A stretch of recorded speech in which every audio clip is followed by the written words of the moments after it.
Kawan, kita tahu di era Soeharto yang berkuasa selama 32 tahun, tatanan bernegara di Indonesia menjadi rusak.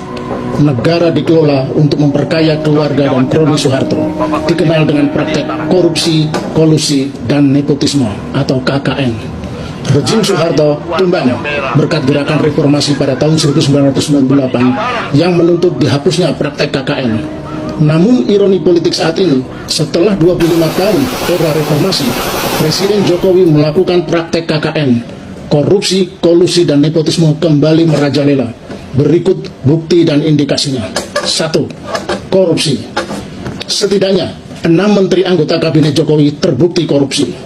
Idrus Marham, Menteri Sosial, korupsi proyek PLTU Riau. Imam Nahrawi, Menteri Pemuda dan Olahraga, menerima suap dan gratifikasi dari KONI. Edi Prabowo, Menteri Kelautan dan Perikanan, menerima suap ekspor benih lobster.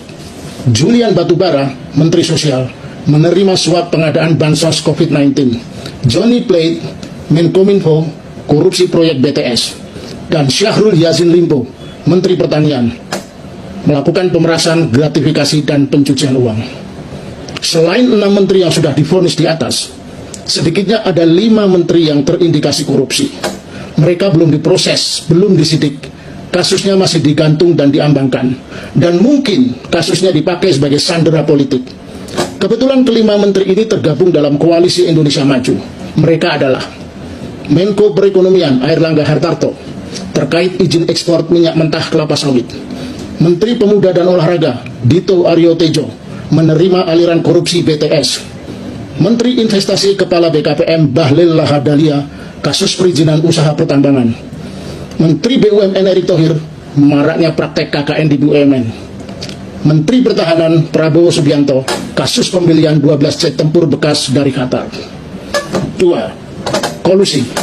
Sejumlah pejabat yang dekat dengan Jokowi saat Jokowi menjadi wali kota sekitar tahun 2011 sukses berkarir dan terus mendampingi Jokowi. Mereka antara lain Komandan Kodim Solo Letkol Agus Subianto.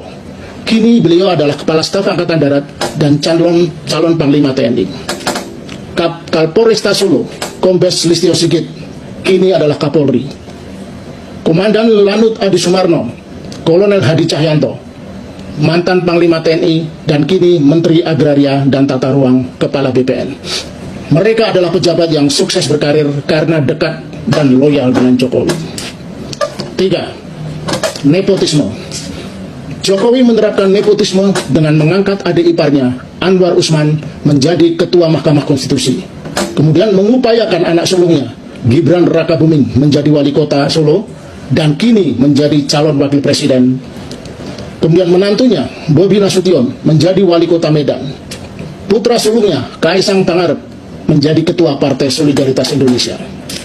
Bahaya laten rezim KKN pernah kita alami di era Soeharto, kini terulang kembali.